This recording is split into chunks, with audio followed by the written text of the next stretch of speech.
लेते जाना रे हरि का नाम थोड़ा थोड़ा, लेते जाना रे हरि का नाम थोड़ा थोड़ा, थोड़ा थोड़ा रे भाई थोड़ा थोड़ा, थोड़ा थोड़ा थोड़ा थोड़ा, थोड़ा थोड़ा रे भाई थोड़ा थोड़ा, लेते जाना रे हरि का नाम थोड़ा थोड़ा, लेते जाना रे हरि का नाम थोड़ा थोड़ा, लेते जाना रे हरि का नाम थोड़ा थोड़ा। कुछ लेना न देना मगन रहना, लेना न देना मगन रहना,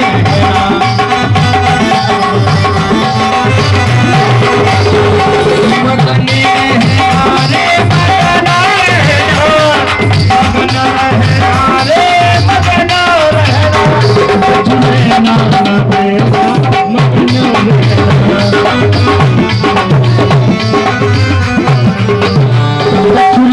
रहना, न देना मगन रहना। प्रभु चरित सुन को रसिया राम लखन सीता मन भीम रूप धर असुर सहारे, रामचंद्र के काज सवारे, श्री वल्लभ आए श्री रघुवीर रसूल लाए, रघुपति ने बहुत बड़ाई तुम मम प्रिय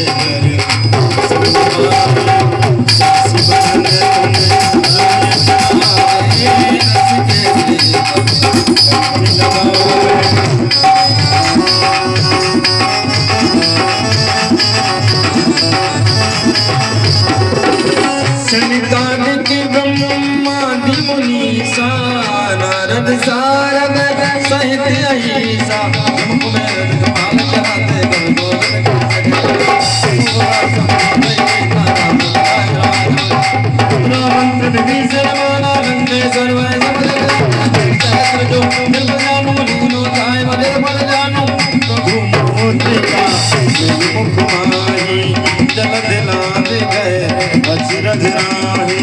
दुर्गम काज जगत के देते, सुगम अनुग्रह तुमर दे।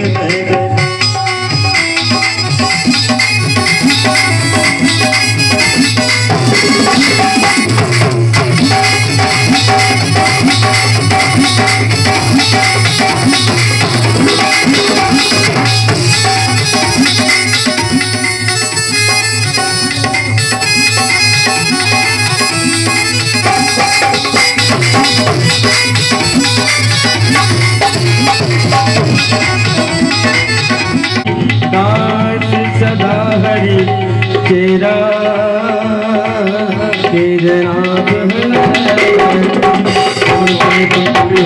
मंगल मूरत रूप, राम लखन सीता सहित हृदय बसो सुरभूप।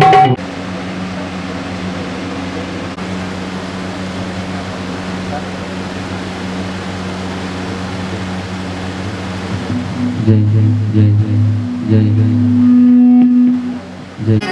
संसारि सारम भुजगेंद्र सदा वसंत में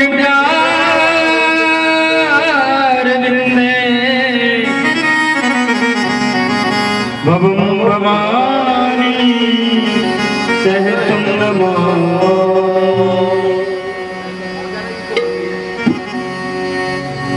आरती की जय भागवत चरणामृत लीजय, आरती सब मिलकर कीजय भागवत चरणामृत लीजय।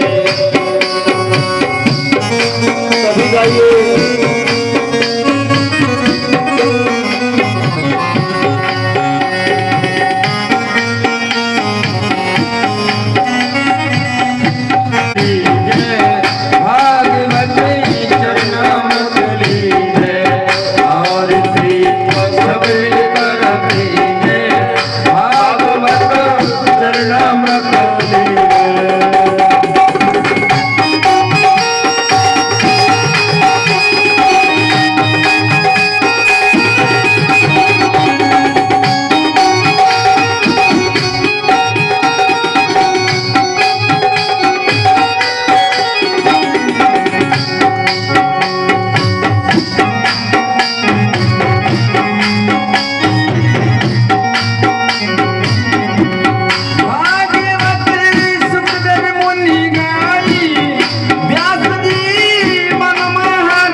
महापुराण की जय।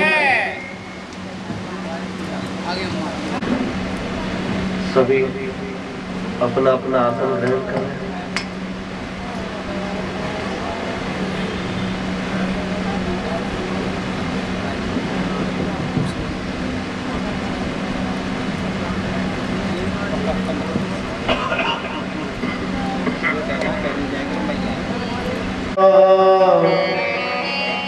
चक्षुरुन्मीलितं येन तस्मै श्री गुरुवे नमः। वक्रतुंड महाकाय कोटि सूर्य समप्रभा निर्विघ्नं कुरु मदेव सर्वकार्येषु सर्वदा। अभीप्सितार्थ सिद्ध्यर्थं पूजतो यसुरासुरैः सर्वविघ्नहरः तस्मै गणाधिपतये नमो नमः।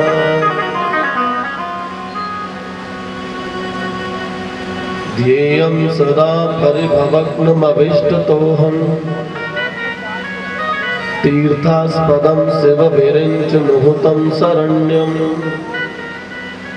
भृत्यार्थी अहं प्रणतपाल भवाब्धिपोथं वन्दे महापुरुष ते चरणारविन्दम्। त्वमेव माता च पिता त्वमेव बन्धु च सखा त्वमेव विद्या द्रविणं त्वमेव सर्वं मम देव देव।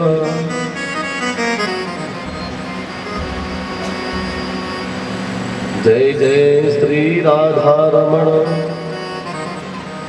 जय जय नवल किशोर जय गोपी चित चोर प्रभु जय जय माखन चोर।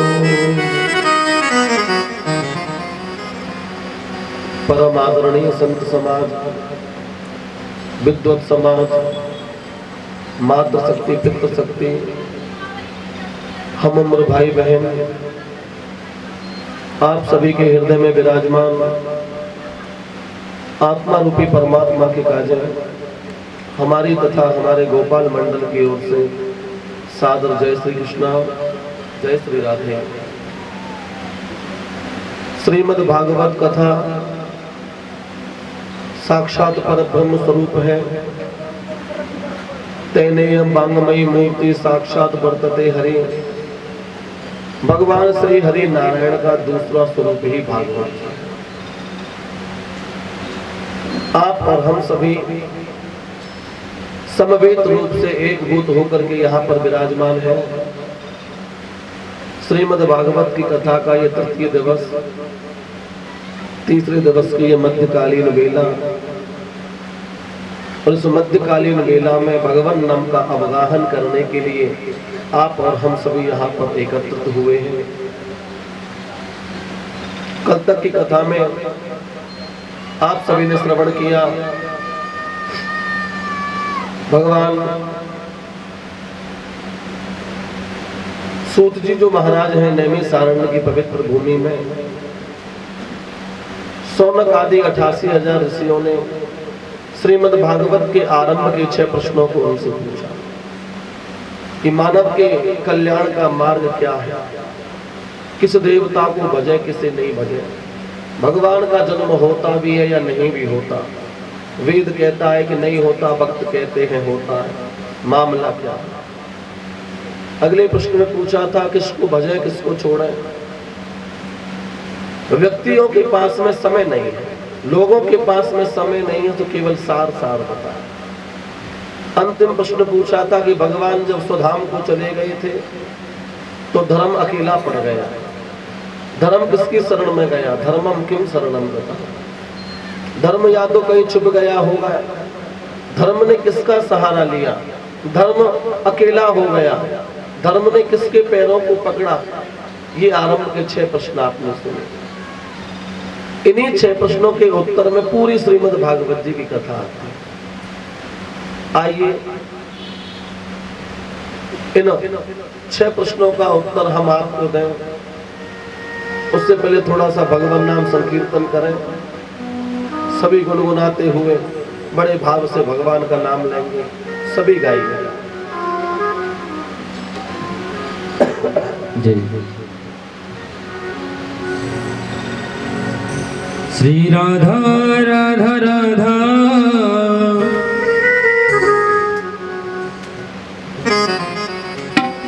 श्री राधा राधा राधा श्री श्यामा श्यामा श्यामा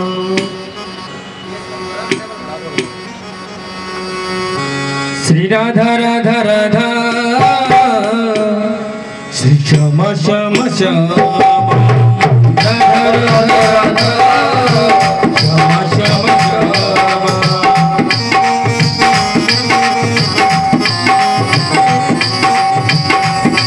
श्री राधा राधा राधा श्यामा श्यामा श्यामा राधा राधा राधा श्यामा श्यामा श्यामा राधा राधा राधा श्यामा श्यामा श्यामा राधा राधा श्यामा श्यामा श्यामा राधा राधा राधा श्यामा श्यामा श्यामा राधा राधा राधा श्यामा श्यामा श्यामा श्री राधा राधा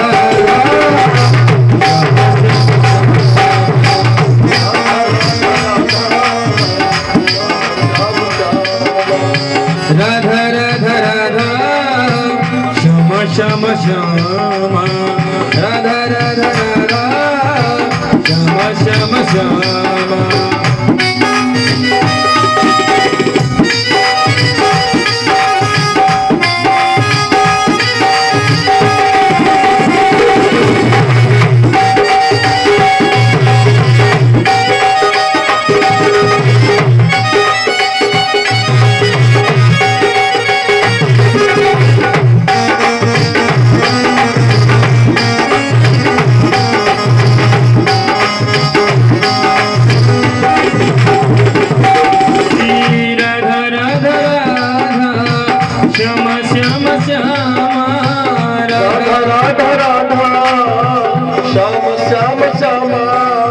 सभी दोनों हाथों की मीठी मीठी ताली बजाते हुए संकीर्तन का आह्वान करें।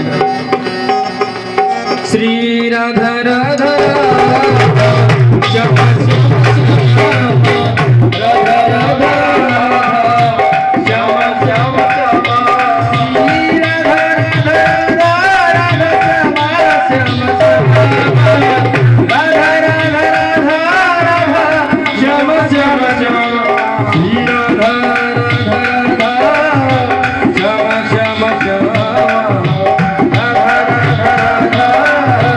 श्यामा श्यामा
परम परात्पर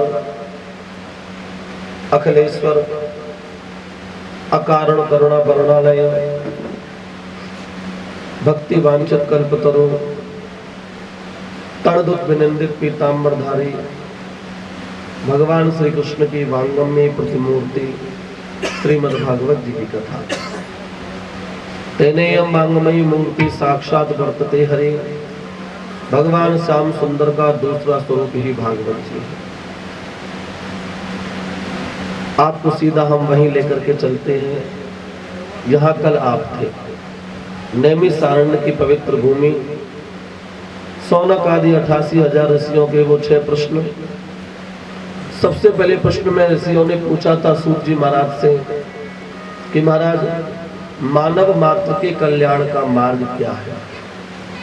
क्या गिरिराज जी की परिक्रमा लगाने से मुक्ति होती है? क्या व्रत को रखने से मुक्ति होती है? क्या शरीर में भस्म को लगाने से मुक्ति होती है? मुक्ति का मार्ग क्या है? मानव मात्र के कल्याण का मार्ग क्या है? सूत जी महाराज ने ऋषियों से कहा, बंधुओं, पहले तो मैं आपको नमस्कार करना चाहता हूँ, प्रणाम करना चाहता हूँ, दंडवत करना चाहता हूँ, आपकी जय जय बोलना चाहता हूँ। क्यों? आपने जितने भी प्रश्न पूछे हैं मुझसे, इन सबके सब प्रश्नों में आपने अपने लिए तो कुछ पूछा ही नहीं। समस्त प्रश्नों को जगत कल्याण के लिए पूछा, और संत होते ही ऐसे हैं। संत तो जगत का कल्याण करने के लिए ही होते हैं। सारे के सारे प्रश्नों को 88,000 ऋषियों ने सूत जी से जगत कल्याण के लिए ही पूछा। और पहले प्रश्न में पूछा था कि मानव मात्र के कल्याण का मार्ग क्या है। सूत जी महाराज ने पहले प्रश्न के उत्तर में कहा कि देखिए, मानव मात्र के कल्याण का एक ही मार्ग है। क्या? कि तस्मात् केनाभ्युपायेन मनः कृष्ण समर्पये। आपका ये मन किसी भी प्रकार से, किसी भी साधन से भगवान कृष्ण की शरणागति हो जाए, बस यही आपके मुक्ति का मार्ग है। सबसे पहले प्रश्न के उत्तर में सूत जी ने कहा था कि आपका ये मन किसी भी प्रकार से गोविंद के चरणों की शरणागति ले ले, इसी से आपकी मुक्ति हो जाए। चाहे गिरिराज जी जाओ या मत जाओ, चाहे 7 दिन में कोई व्रत रखो या मत रखो, लेकिन अपने आप को कभी भगवान से अलग मत रखो, यही मुक्ति का मार्ग है। खाते पीते सोते उठते बैठते जीवन की किसी भी परिस्थिति में आप भगवान को मत भूलो। कैसी भी स्थिति हो, कैसी भी परिस्थिति हो, कैसा भी देश हो, कैसा भी भेष हो, कहीं पर भी रहो और यहाँ रहो, वहां ये समझो कि यहाँ पर भगवान के चरण हैं और वहीं पर मेरा मस्तक। प्रत्येक कण में भगवान विराजते हैं। सिया राम में सब जग जागे, करहु प्रणाम जोर जुग पानी। सब में भगवान को देखो, सब में ईश्वर अंश जीव अविनाश। हम सब उसी परब्रह्म भगवान के अंश स्वरूप हैं। 88,000 ऋषियों से सूत जी ने कहा था कि आपके पहले प्रश्न का उत्तर यही है कि आपका ये मन किसी भी प्रकार से गोविंद के चरणों में लग जाए, आपकी मुक्ति हो जाए। ये सबसे पहले प्रश्न का उत्तर था। 88,000 ऋषियों ने दूसरा प्रश्न पूछा था कि मंदिर में जाए तो किसकी सेवा करें और किसकी सेवा नहीं करें। अम्मा जी मंदिर जाती थी तो आधे देवताओं को तो जल से स्नान करा देती थी, आधे रह जाते थे। आधे देवताओं को तो दीप दिख जाता था, आधे को नहीं दिख पाता था। कुछ देवताओं पर भोग लग जाता था और कुछ पर चनोरियां खत्म हो जाती थी। अम्मा घर पर भी आती तो अम्मा का दिमाग यही रहता कि आज तो फला देवता की पूजा ही नहीं हुई। तो ये दूसरा प्रश्न पूछा था कि किसको पूजे और किसको छोड़े। सूत जी महाराज ने कहा, जैसे एक स्त्री का पति उसका परमेश्वर होता है और पति की जो भाई है, बहन है, पिता है, माता है, अब पति पिता स्त्री उसको कहते हैं जो अपने पति की तो सेवा करती है और साथ में सबका सम्मान करती है, वही पति होता है।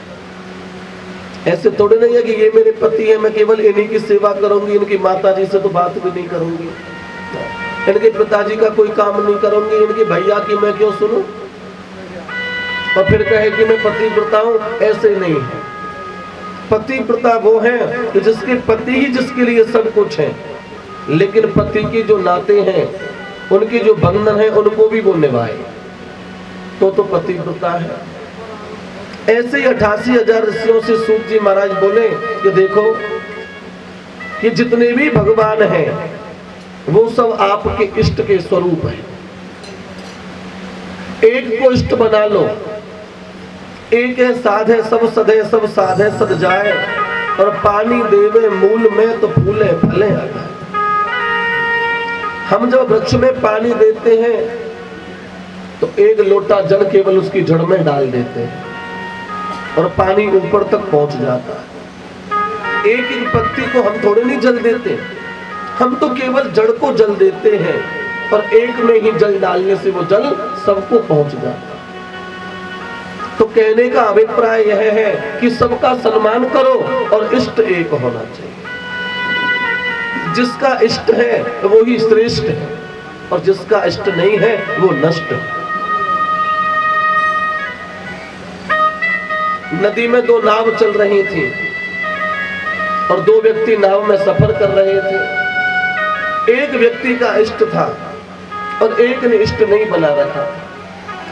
एक व्यक्ति सब पे भरोसा करता था और एक केवल एक पर ही भरोसा करता था। नाव आगे को जा रही है, नदी में भंवर आ गया, नाव डगमगाने लगी। अब जिसका एक भरोसा था उसने जय श्री राम बोल दिया, और केवल एक जय श्री राम बोलने से उसकी नाव पार हो गई। और जिसका भरोसा सब पे था वो एक एक करके सबका नाम लेता गया, हे राम जी नाव को बचाओ। उसने देखा कि राम जी नहीं आ रहे, फिर बोला हे हनुमान जी नाव को बचाओ। उसने देखा हनुमान जी भी नहीं आ रहे, संतोषी मैया नाव को बचाओ। उसने देखा संतोषी मैया भी नहीं आ रही, दुर्गा मैया नाव को बचाओ। उसने समस्त देवताओं का नाम पुकारा और नाव डूब गई। और जब नाव डूब गई, उस व्यक्ति की मृत्यु हो गई, ऊपर गया। उसने भगवान से पूछा, जिसने एक बार जय श्री राम कहा उसकी नाव पार हो गई, और मैंने सबका नाम ले लिया, मेरी तो नाव ही पार नहीं हुई। तो भगवान बोले, तुमने सबसे पहले कहा था जय श्री राम, तो मैं धनुष को लेकर के चलने वाला था, और मैं धनुष को लेकर चल ही रहा था, इतने में तुमने जय हनुमान बोल दिया। हे हनुमान जी महाराज नाव को बचाओ। अब मैंने धनुष को रखा और गदा को उठाया, तेरा भरोसा हनुमान जी पर भी नहीं था। तुमने फिर हनुमान जी को भी छोड़ करके जय संतोषी माता ऐसा बोल दिया। फिर मैंने गदा को रखा, संतोषी माता का रूप बनाया, और तेरा भरोसा उस पर भी नहीं था। फिर तेने दुर्गा माँ का नाम ले लिया। फिर मैंने संतोषी का रूप त्यागा और दुर्गा का रूप धारण किया, इतने में तेरी नाव डूब गई। नाव क्यों डूबी? नाव इसलिए डूबी कि हमारा भरोसा उस एक पर नहीं था। हमने अपने भरोसे को सब जगह बांट रखा। सुनार जब सोना हमको देता है तो पूरे के पूरे दाम लेता है।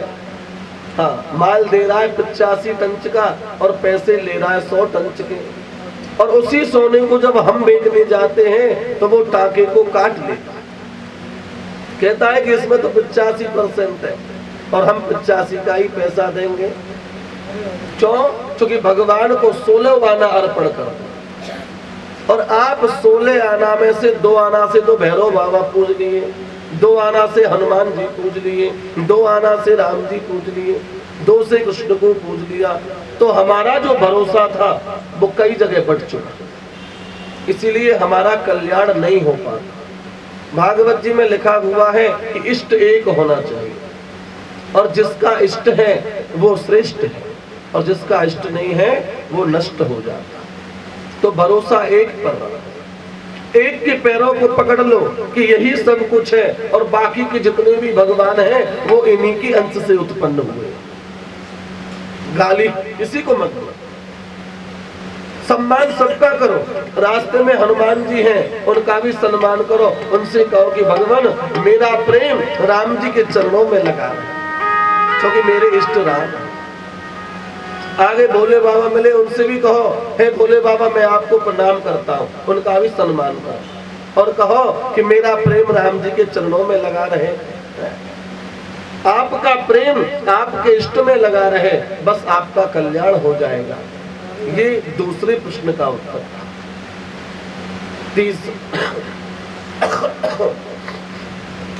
तीसरा प्रश्न पूछा था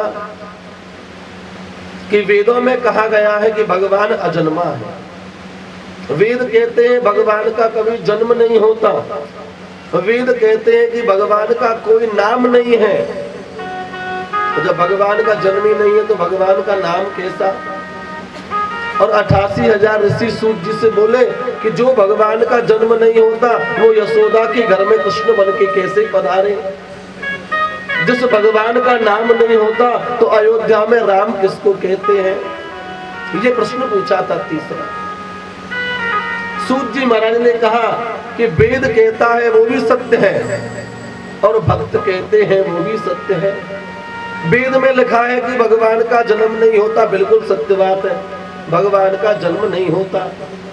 और भक्त कहते हैं कि कौशल्या के राम जी पधारे वो तो ब्रह्म थे। सूत जी बोले वो भी सत्य है। मैंने दो बात कैसे सत्य हो गई? एक ही सत्य होता है, दो सत्य कैसे हो गए? तो सूत जी महाराज ने कहा दोनों के दोनों ही सत्य है। कैसे? आप पानी को देखो, पानी को कितना सुंदर उदाहरण दिया। पानी सबने देखा, जल जल है, जल का कोई रूप नहीं है, कोई रंग नहीं है, कोई आकार नहीं है, कोई स्वभाव नहीं। अब आप जल को गैस के ऊपर रख दो उबलने के लिए, गैस के ऊपर रखो और गैस को चालू करो, पानी भाप बन के ऊपर उड़ता जाता है और भगोनी खाली हो जाती है। पानी भाप बन के उड़ गया, भाप का ना कोई रूप है, ना रंग है, ना आकार है। और उसी पानी को आप कटोरे में लो और फ्रीजर में रख दो। किसमें? फ्रिज में फ्रीजर होता है जिसमें बर्फ जमती है। उस पानी को कटोरे में जैसी आकृति के बर्तन में आप रख दोगे उसमें बर्फ जम जाएगी और उस पानी का नाम फिर बर्फ हो जाएगा। बर्फ में लाल रंग डाल दोगे तो वो लाल है, पीला डाल दोगे तो पीला है, नीला डाल दोगे तो नीला है। ऐसे ही भगवान है। भगवान का ना रूप है, ना रंग है, ना आकार है, लेकिन भक्तों के लिए वो निर्गुण ब्रह्म सगुण रूप में आ जाते हैं। निर्गुण कौन कहता है? वेद कहता है कि भगवान निर्गुण है और संत कहते हैं भगवान सगुण है। दोनों ही सत्य कहते हैं। निर्गुण कहते हैं उस भाप बनकर के जो पानी उड़ा था वो निर्गुण ब्रह्म था, और सगुण ब्रह्म हमने उसी पानी को जब फ्रिज में रख दिया तो वो बर्फ बन के बाहर आ गया, उसको ही सगुण ब्रह्म कहते हैं। वेद में लिखा है वो भी सत्य है और भक्त कहते हैं वो भी सत्य है। क्यों? क्योंकि भगवान तो प्रेम के अधीन है, भगवान भाव के अधीन है। भगवान क्या देखते हैं? भाव को देखते हैं। निर्मल मन जन सो मोहि पावा और मोह कपट चल चित्र ना भावा। भगवान को तो केवल भाव चाहिए। और कैसा? भगवान ने कहा भाव का भूखा हूं मैं और भाव मेरा सार है, और भाव से भजता जो मुझको भव से बीड़ा पार है। भाव बिन वो कुछ भी दे मैं उसे लेता नहीं। आप कितना भी भोग लगाओ भगवान को, लेकिन मन में भाव नहीं है तो भगवान कुछ स्वीकार ही नहीं करते। भाव बिन जो कुछ भी देवे मैं उसे लेता नहीं, और भाव से जो पत्र देवे वो मुझे स्वीकार है। बांध लेते भक्त मुझको प्रेम की जंजीर से। भगवान बोले मैं कभी भी नहीं आता, लेकिन मुझे आना पड़ता है। क्यों? बांध लेते भक्त मुझको प्रेम की जंजीर से, इसीलिए इस धरा पर होता मेरा अवतार है। भगवान भक्त की उस प्रेम की जंजीर में ऐसे बंध जाते हैं कि जो भगवान निर्गुण है वो भी सगुण रूप धारण करके हमारे बीच में उपस्थित हो। ये तीसरे प्रश्न का उत्तर है। वेदों में लिखा है भगवान निर्गुण है, अजन्मे है, सत्य है। भगवान का जन्म नहीं होता। क्यों? क्योंकि जिसका जन्म होता है उसकी मृत्यु होती है, और भगवान की कभी मृत्यु नहीं होती। क्योंकि भगवान का कभी जन्म ही नहीं होता। हम लोग बोलते हैं क्या, भय प्रकट कृपाला दीन दयाला कौशल्या हितकारी, ये बोलते हैं। हम ये नहीं कहते भगवान का जन्म हुआ, क्या कहते हैं, भय प्रकट कृपाला, भगवान प्रकट होते हैं और लीला करके भगवान अंतर ध्यान हो जाते हैं। भाई जिसका जन्म होता है उसकी मृत्यु होती है और जो प्रकट होता है वो अंतर ध्यान हो जाता है। सो भगवान प्रकट होते हैं और भगवान अंतर ध्यान हो जाते हैं। हमारा जन्म होता है तो हमारी मृत्यु भी होती है, लेकिन ना तो भगवान का जन्म होता है और ना भगवान की मृत्यु होती है। ये तीसरा प्रश्न है। और तीसरे प्रश्न का सूत जी ने बड़ा सुंदर सा उत्तर दिया। चौथे प्रश्न में ऋषियों ने पूछा था कि महाराज एक बात बताओ, भगवान के अवतार कितने हैं? ये चौथा प्रश्न है। भगवान के अवतार कितने हैं? कोई कहता है राम और कृष्ण, भगवान के यही 2 अवतार हैं। कोई कहता है कि हरि अनंत हरि कथा अनंता, भगवान के तो इनके नाम अनेक अनूपा, इनके नाम अनेक हैं, इनके रंग रूप स्वरूप अनेक हैं। तो हमारा जो है ना, हाँ, ये मन मानने को तैयार नहीं है कि भगवान के अवतार कितने। कोई कहता है भगवान के 14 अवतार हैं, कोई कहता है 12 अवतार हैं, कोई कहता है 2 अवतार हैं। ऋषियों ने पूछा शास्त्रम किम प्रमाणम, शास्त्र का प्रमाण क्या है? इस विषय में शास्त्र क्या कहता है? क्योंकि शास्त्र में जो लिखा है वो सत्य है। शास्त्र के प्रमाण के अनुसार भगवान के कितने अवतार हैं? सूत जी महाराज ने कहा, शास्त्र कहता है कि भगवान के 24 अवतार हैं। प्रेम से बोलो जय श्री कृष्णा, जोर से बोलो। भगवान के 24 अवतार हैं। कितने? 24। देखिए आपको एक बात बताएं, हम जिस धर्म में पैदा हुए, इस धरती का सबसे बड़ा धर्म वो ही है जिसका नाम है सत्य सनातन धर्म। कौन सा? सत्य सनातन धर्म, जिसके आदि का पता नहीं, जिसके मध्य का पता नहीं और जिसके अंत का पता नहीं। जब से भगवान नारायण हैं, जब से ये धर्म है जिसका नाम है सत्य सनातन धर्म। सबसे बड़ा धर्म है सनातन धर्म और सबसे बड़े देवता है भगवान नारायण। भगवान नारायण से बड़ा कोई देवता नहीं और सनातन धर्म से बड़ा कोई धर्म नहीं। और देखिए आज इस धर्म को क्षति पहुंचाने वाले न जाने कितने धर्म पैदा हो गए, न जाने कितने धर्म। और हम लोग अपने धर्म को भूलते जा रहे हैं और दूसरे धर्मों को अपनाते जा रहे हैं। तो हमारा कल्याण कैसे होगा? हमारा कल्याण नहीं हो सकता।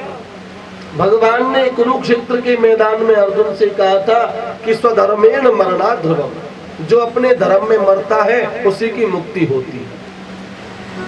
आप दूसरे धर्म को अपना लो और उसमें मरना तो पड़ेगा। दूसरे धर्म को तुम अपना लो, अपना धर्म परिवर्तन कर लो, लाभ के लोभ के वशीभूत होकर, तो तुम्हारा कल्याण नहीं हो सकता। कल्याण तो अपने धर्म में मरने के बाद ही होता है। अपने धर्म में जिसकी मृत्यु होती है उसी को मोक्ष मिलता है। दूसरे के धर्म को अपनाने पर जो मरता है उसकी कभी गति तो नहीं होती। तो सबसे बड़ा धर्म है सत्य सनातन धर्म और सबसे बड़े जो देवता है वो है भगवान नारायण। शास्त्र में लिखा हुआ है कि भगवान के 24 अवतार। कितने? 24। एक धर्म चला था, कौन सा? जब से पैगंबर साहब उत्पन्न हुए तब से मुसलमानों का धर्म चल गया, उनकी किताब हो गई कुरान। जब से ईसा मसीह का जन्म हुआ तब से ईसाई धर्म चल गया।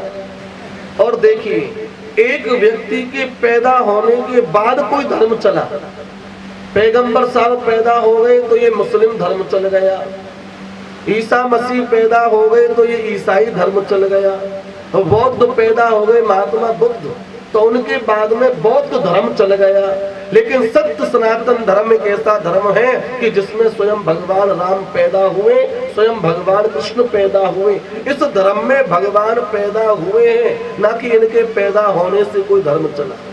ये बड़ी सोचने वाली बात। हमारे धर्म में तो स्वयं भगवान का जन्म हुआ, हमारे धर्म में स्वयं भगवान पधारे, अवतरित हुए, लेकिन और धर्मों में पैदा होने के बाद में धर्म की रचना। सत्य सनातन धर्म से बड़ा दूसरा कोई धर्म नहीं है। भगवान के हैं 24 अवतार, जिसमें से सबसे पहला अवतार है सनक, सनंदन, सनातन और सनत कुमार। इन चारों भाइयों के रूप में भगवान पधारे। भगवान का दूसरा अवतार है बाराह अवतार। बाराह अवतार, बाराह जानते, सुअर को कहते हैं बाराह। और बाराह का मंदिर कहाँ है? सोरोजी में, सुअर क्षेत्र सोरोजी। गंगा जी को स्नान करने के लिए जाते हैं तो रास्ते में सोरोजी पर, वहां पर वाराह भगवान रसातल में डूबी हुई पृथ्वी को अपने दांतों के ऊपर रख के प्रकट हो गए। बोलो वाराह भगवान की जय। जय बोला करो, ये नहीं बोले तो उससे तो। दूसरा अवतार है बाराह। तीसरे बार जब भगवान पधारे तो भगवान नारद जी के रूप में आए। नारद जो है भगवान के ही अवतार है। नारद जी भगवान का तीसरा अवतार है। चौथी बार जब भगवान पधारे तो नर और नारायण के रूप में पधारे। पांचवी बार भगवान का जन्म हुआ तो माता देवहूति के यहाँ पर कपिल देव के रूप में भगवान पधारे और सबको सांख्य शास्त्र का उपदेश दिया। और भगवान कपिल मुनि जो आश्रम है गंगा सागर में, वहां जाकर के तपस्या करते रहे। ऐसे भगवान को हमारा बार बार नमस्कार है। बोलो कपिल भगवान की जय हो। पांचवी बार भगवान कपिल के रूप में पधारे। छठवां भगवान का अवतार हुआ माता अनुसुईया के गर्भ से दत्तात्रेय जी के रूप में आए, वो छठा अवतार। सातवीं बार भगवान का जन्म हुआ तो माता आकृति के यहाँ पर पधारे, जिनका नाम है यज्ञ अवतार। भगवान यज्ञ के रूप में पधारे। आठवीं बार भगवान आए तो ऋषभ देव जी के रूप में आए। यहाँ से जैन धर्म का प्रारंभ हो गया। आठवीं बार भगवान का जन्म ऋषभ देव के रूप में हुआ, यहाँ से जैन धर्म प्रारंभ हुआ। नौवीं बार भगवान का जन्म हुआ तो रघुवंश में भगवान पधारे, जिनका नाम है राजा पृथु। पृथु के रूप में भगवान का जन्म हुआ। 10वीं बार भगवान पधारे, राजा सत्यव्रत के लिए भगवान ने मछली का रूप धारण किया। मत्स्य रूप में भगवान पधारे, वो भगवान का 10वां अवतार। 11वीं बार भगवान का अवतार हुआ तो समुद्र मंथन हो रहा था, और समुद्र मंथन जब हो रहा था तो सुमेरु की मथानी बनाई और बासुकी नाग की रस्सी बनाई। अब वो सुमेरु समुद्र में डूब रहा है, अब उसके नीचे आधार कौन बने? तो भगवान कछुआ बन करके पधारे। बोलो कच्छप भगवान की जय हो। भगवान कच्छप रूप लेकर के आए, वो भगवान का 11वां अवतार था। 12वां अवतार हुआ, समुद्र मंथन में से अमृत का कलश लेकर के स्वयं भगवान प्रकट हुए, जिनको हम धनवंतरी कहते हैं। धनवंतरी भगवान के रूप में आए, ये भगवान का 12वां अवतार है। और जब अमृत को पिलाया देवताओं को तो भगवान ने मोहिनी का रूप बनाया, भगवान मोहिनी के रूप में प्रकट हुए, ये भगवान का 13वां अवतार है। देवताओं को अमृत पान करा दिया मोहिनी बनकर के। 14वीं बार भगवान का अवतार हुआ तो भक्त प्रहलाद के लिए भगवान नरसिंह बनकर के खंबे में से प्रकट हो। प्रहलाद जी से उनके पिताजी पूछ रहे हैं कहाँ है भगवान? प्रहलाद जी बोले भगवान कहाँ नहीं है, भगवान तो सर्वत्र है, कण कण में भगवान विराजता है। तो भक्त प्रहलाद की रक्षा के लिए और जगत को ये बताने के लिए कि तुम मुझे जहाँ कहीं भी पुकारोगे मैं वहीं पे उपस्थित हो जाऊंगा, भगवान खंबे में से प्रकट हो गए। ऐसे नरसिंह भगवान को हमारा बार बार नमस्कार है। बोलो नरसिंह भगवान की। ये भगवान का 14वां अवतार है। 15वां अवतार हुआ वामन भगवान के रूप में पधारे, राजा बलि के यहाँ पर भगवान पहुंचे, ये भगवान का 15वां अवतार था। 16वां अवतार हुआ भगवान का परशुराम जी के रूप में। परशुराम भगवान के अंश अवतार है। ये भगवान का 16वां अवतार है। 17वें रूप में जब भगवान पधारे तो स्वयं कृष्ण चंद्र बन करके आए। 17वें बार भगवान आए तो वो कृष्ण बन करके आए। 18वीं बार जब भगवान का जन्म हुआ तो कौन बन करके आए? वेद व्यास जी बन करके आए। और फिर भगवान का जन्म हुआ, भगवान राम जी के बन करके आए। राम रूप में भगवान का पदार्पण हुआ। ये 19वां अवतार था। अगली बार भगवान 20वें बन करके आए तो वो बलराम जी के रूप में पधारे। 21वीं बार भगवान के आए तो कृष्ण चंद्र कृष्ण बन करके भगवान पधारे। उसके बाद में भगवान का जो अवतार हुआ वो हरि अवतार हुआ। हरि अवतार समुद्र में से एक राक्षस था शंखासुर, शंख के रूप में रहता था, जो वेदों को चुरा करके समुद्र में ले गया। तो भगवान हरि अवतार लेकर के पधारे। उसके बाद में भगवान का अवतार हुआ 22वां, जिसको कहते हैं हंस अवतार। और 23वीं बार जब भगवान पधारे तो वो महात्मा बुद्ध के रूप में पधारे। अब तक भगवान के यही अवतार हुए हैं। प्रेम से बोलो जय श्री कृष्ण, जोर से बोलो।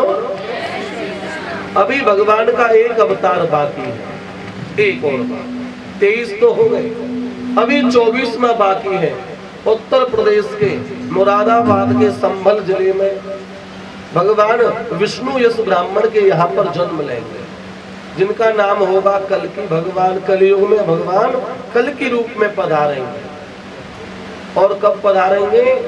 तुलसीदास बाबा ने लिखा क्या? जब जब हो धर्म की हानि, जब जब होए धर्म की हानि, जब जब हो धर्म की हानि, जब जब होए धर्म की हानि, बाढ़ असुर अधम अभिमानी, बाड़े असुर अधम अभिमानी, तब तब धर प्रभु विविध शरीरा, तब तब धरे प्रभु विविध शरीरा, हरहि शोक सजन भव पीड़ा, हरहि शोक सजन भव पीड़ा। जब कलिकाल का रूप बड़ा ही प्रबल होगा। अभी तो कलयुग का पहला चरण चल रहा है, हर घर में भगवान का नाम लेने वाले हैं। लेकिन जब इस पूरी धरा पर राम का नाम लेने वाला कोई कोई होगा, कोई एक। और भगवान कब पधारते हैं जानते हो? जब लाखों करोड़ों हाथ एक साथ उठते हैं कि हे गोविंद अब हमसे रहा नहीं जा रहा, तब जाकर के भगवान किसी एक के लिए नहीं आते। विप्र धेनु सुर संत हित, ब्राह्मणों के लिए भगवान आते हैं, गाय की रक्षा के लिए भगवान आते हैं। विप्र धेनु सुर माने देवताओं के कार्य की सिद्धि के लिए भगवान आते हैं। विप्र धेनु सुर संत हित, संतों की रक्षा के लिए भगवान आते हैं।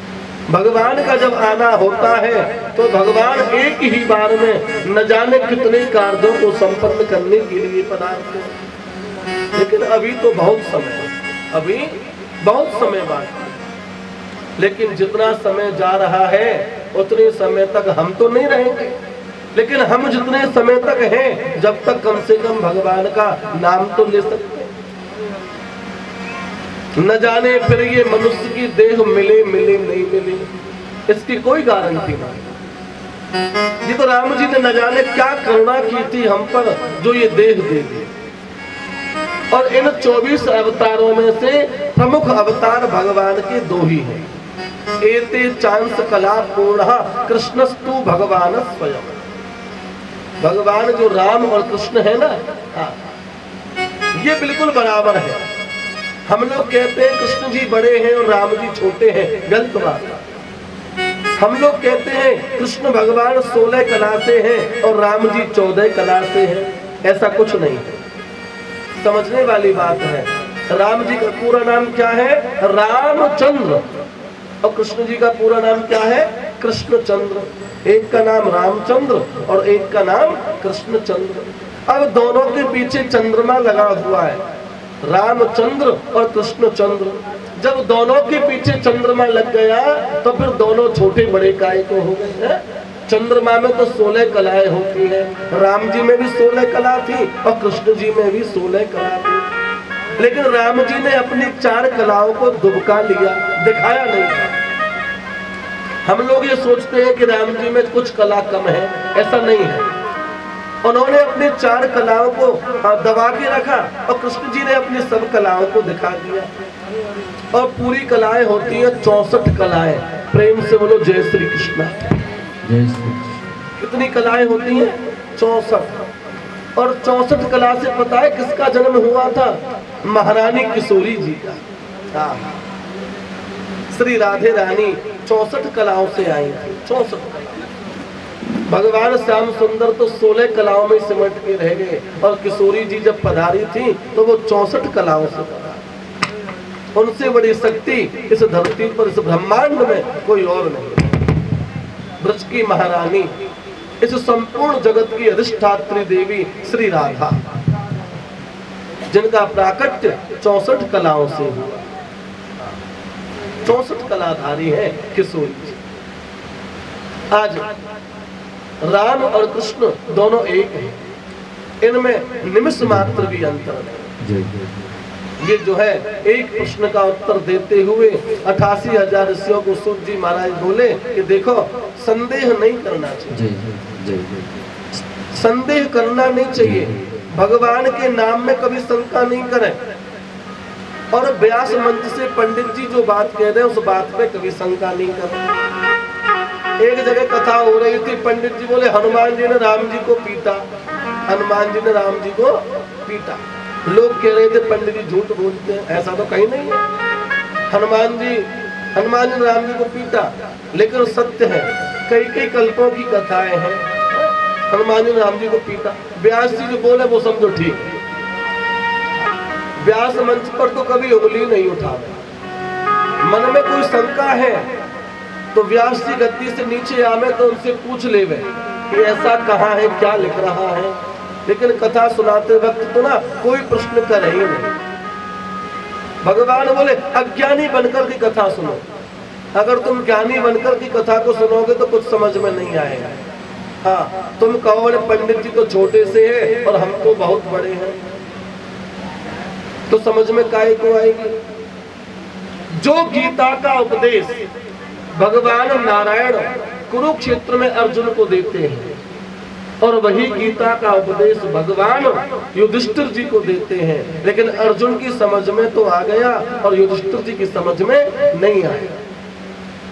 अर्जुन को जब उपदेश दे रहे थे तो अर्जुन भगवान से बोले कि आप गुरु और मैं चेला, आप जो कहोगे वो मुझे मान्य है। आज से आप मेरे गुरु हैं और मैं आपका शिष्य हूँ। तो भगवान ने जो कुछ कहा अर्जुन की समझ में सब आ गया। और वही बात भगवान युधिष्ठिर जी को समझाते हैं, लेकिन उनकी समझ में नहीं आता। क्यों? कि युधिष्ठिर जी भगवान को अपने से छोटा, अरे मैं छोटा भाई है, हाँ ऐसे कहता है। युधिष्ठिर की समझ में एक भी बात नहीं आई और अर्जुन की समझ में सारी बात आ गई। क्यों? कि सुनाने वाले के प्रति जब तक भारापन नहीं होगा, जब तक समझ में कुछ नहीं आएगा। जब तक गुरुता का भाव नहीं होगा, जब तक भारापन नहीं होगा, जब तक आपकी समझ में कुछ नहीं आएगा। कथा सुनने के लिए बैठो तो बिल्कुल अज्ञानी, माने हम तो कुछ नहीं जानते, पंडित जी जो कह रहे हैं वही सही है, इस भाव से बैठोगे तो कथा समझ पाओगे। और यदि कहीं ज्ञानी बनकर के बैठ गए, अरे भाई ऐसा नहीं है ऐसा था, तो फिर तुम यहाँ से कुछ भी नहीं ले जा सकते। बिल्कुल अज्ञानी बनना, कोरे कागज की तरह कथा में बैठो कि इस पर जो कुछ यहाँ छप जाएगा वो ही सही है, तो तुम्हारा कल्याण है। और किंतु परंतु यदि कहीं लगा दी तो तुम वहीं पर उलझे हुए रह जाओ। अगले प्रश्न में ऋषियों ने प्रश्न किया था सूत जी से कि किसी के पास में समय नहीं है, समय किसी के पास में नहीं है और काम किसी के पास में नहीं है। प्रेम से बोलो जय श्री कृष्ण। हाँ, आपसे पूछा जाए कथा सुनने चल रही हो, अरे मैंने समय नहीं है। मैंने क्या कर रही हो? मैंने काम भी नहीं है। मैंने काम भी नहीं है और समय भी नहीं है। ये बड़ी अद्भुत बात है। तो आप जो है गागर में सागर भर दें। तो 5वें प्रश्न के उत्तर में 88,000 ऋषियों को श्री सूत जी महाराज ने कहा कि देखिए, इस कलकाल में लोगों के पास में समय नहीं है। पक्की बात है, समय नहीं। क्यों समय नहीं है? 100 साल भी यदि हम जिए, 100 साल, बस 100 साल कोई नहीं जी रहा। हाँ, कोई हजारों लाखों में से कोई एक आध व्यक्ति 100 को जीता, नहीं तो 80, और अब तो 80 पर भी बहुत कम पहुंचते हैं। 60, 65, 70, और 70 पे तो गोविंदाए नमो नमः होगा। फिर भी चलो हम 100 साल की गणना कर लें तो एक साल में दिन होते 365 दिन की एक साल होती है, और 365 गुणा 100 कर दो, 36,500 दिन की जिंदगी है। 36,500 इतने दिन की जिंदगी है। और इतने दिन में भी आधे से दिन तो सोने में निकल जाते हैं। सो बस आराम, चक 12 घंटे का दिन और 12 घंटे की रात सोने में निकल जाते हैं। और वैज्ञानिकों ने एक सर्वे किया था, और सर्वे में कहा था कि स्त्रियों के जीवन की 2.5 साल तो दर्पण के ही आगे निकल जाती है। प्रेम से बोलो जय श्री कृष्ण। हाँ, एकदम पक्की बात है। माताओं के जीवन के 2.5 साल तो शीशे के ही आगे निकल जाते हैं खड़े होने में। अब लगा लीजिए, 5 पहर धंधा किया, 3 पहर गए सोए, और 1 घड़ी न हरि भजो तो मुक्ति कहाँ से हो। 5 पैर तो धन कमाने में, और 3 पैर सोने में, 8 पैर होते हैं, और 8वां पैर हो गया। एक भी मिनट भगवान का नाम नहीं लिया तो काहे से कल्याण होगा। कल्याण का हमने कोई मार्ग प्रशस्त ही नहीं किया।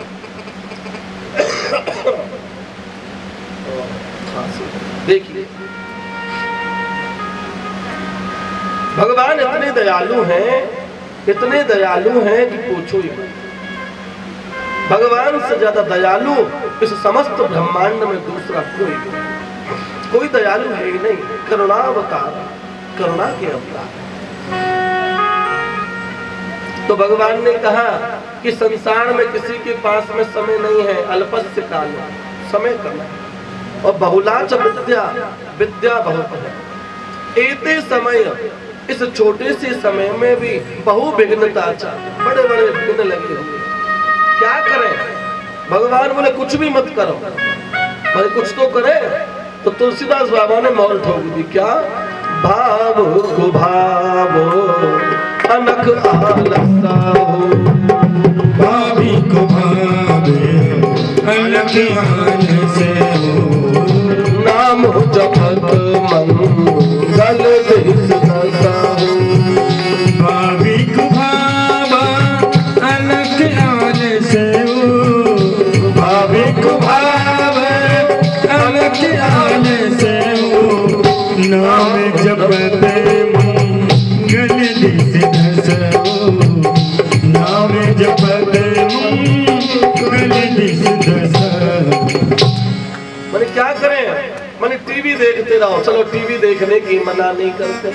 हाँ, पलंग पे बैठ जाओ, टीवी देखते रहो, लेकिन अंदर ही अंदर भगवान को भजते रहो। बाहर से कर से कर्म करो विधि नाना, और मन राखो जहाँ कृपा निधान। आप कुछ भी करते रहो, खाना खाते रहो, नहाते रहो, कपड़ों को धोते रहो, टीवी देखते रहो, हाथों से कुछ भी करो, नेत्रों से कुछ भी करो, मुंह से कुछ भी करो, तुम्हारा मन में आवे तुम जो करो, लेकिन मन को वहां रखो जहां भगवान विराजते हैं। कर से कर्म करो विधि नाना, और मन राखो जहां कृपा निधाना। कुछ भी करो, लेकिन मन को भगवान के चरणों में लगाए रखो, और उसी से तुम्हारा कल्याण हो जाए। पक्की। ये 5वें प्रश्न का उत्तर था। 6वें प्रश्न में ऋषियों ने पूछा था कि भगवान को गोलोक जाने के बाद में धर्मम किम शरणम गता, ये धर्म किसकी शरण में गया था। तो 88,000 ऋषियों से सूत जी बोले, देखिए भगवान तो अपने धाम को जा रहे हैं और धर्म रो रहा है। हाँ हाँ, धर्म कह रहा है महाराज आप तो चले जाओगे, अब मेरा क्या होगा? अब तक तो मैं तुम्हारे सहारे जिंदा था, लेकिन अब तो मैं अकेला हो जाऊंगा, मेरी कौन सुनेगा? भगवान बोले चिंता मत करो, आज भगवान ने धर्म को भागवत जी का आश्रय दे दिया। अब तक तो तुम मेरे पास थे, अब मैं तो अपने धाम को जा रहा हूँ, आज के बाद तुम श्रीमद् भागवत की पोथी में विराजमान हो जाना। और जहाँ भी भागवत जी की कथा हुआ करेगी, यहाँ भी राम की कथा होगी, यहाँ भी भगवान नाम का संकीर्तन होगा, वहीं पर धर्म का वास होगा। प्रेम से बोलो जय श्री कृष्ण, जय श्री जोर से बोलो। हाँ, बार बार कहना पड़ता है आपसे, जोर से, भूल जाते हैं आप लोग। तो धर्म कहाँ गया? धर्म ने श्रीमद् भागवत जी की शरणागति ले ली, क्योंकि भागवत साक्षात भगवान का स्वरूप है। जब साक्षात यही भगवान है तो धर्म भी भगवान की शरण है। जहां भी भगवान की कथा होती है, धर्म वहीं पर आकर के अपना डेरा जमा लेता है।